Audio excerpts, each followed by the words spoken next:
Ce vidéoclip produit par l'École polytechnique fédérale de Lausanne fait partie de son cours d'introduction à l'information, à la communication et au calcul. Il s'inscrit dans le 3e module de ce cours qui porte sur le fonctionnement et la sécurité des systèmes informatiques. Comme mentionné dans la précédente série de vidéoclips, ce module vise à expliquer comment fonctionnent et avec quoi sont fabriqués les systèmes informatiques capables de traiter les données avec des algorithmes. Les 2 séries de vidéoclips précédentes ont suggéré superficiellement comment construire des ordinateurs à partir de transistors et comment le matériel informatique gère le mouvement des données entre les niveaux hiérarchiques de mémoire vive de façon automatique. La présente série de vidéoclips va porter sur la gestion fort différente des données résidant à long terme sur les mémoires mortes. Nous avons vu que pour des raisons économiques, la mémoire d'un ordinateur fait appel à une multitude de technologies offrant performance, coût et donc taille fort différentes. Nous avons vu que le mouvement des données entre niveaux hiérarchiques de mémoire vive est géré automatiquement par le matériel informatique sur base de l'algorithme LRU qui est un bon prédicteur de la localité spatio-temporelle d'un programme. Il permet donc de simuler une mémoire pratiquement aussi rapide que le processeur et en même temps pratiquement aussi grande et aussi économique que les mémoires vives les moins coûteuses. La gestion des données résidant à long terme sur les mémoires mortes n'est cependant pas assurée de façon automatique par le matériel, mais bien de façon semi-automatique par le logiciel. Le transfert de ces données entre mémoire morte et mémoire vive est certes automatique, par contre il faut au préalable indiquer à l'ordinateur où et comment retrouver les données sur les mémoires mortes.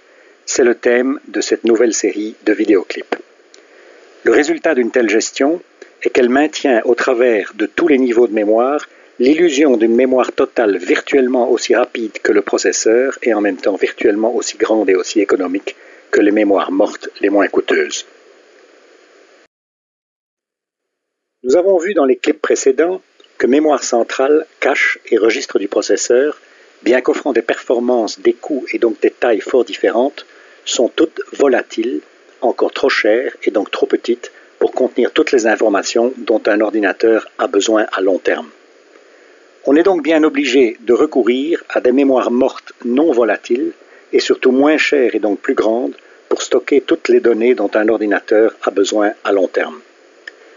Le mouvement des données entre mémoire morte et mémoire vive ne s'effectue cependant pas par bloc de quelques octets, mais bien par page de quelques kilos ou milliers d'octets.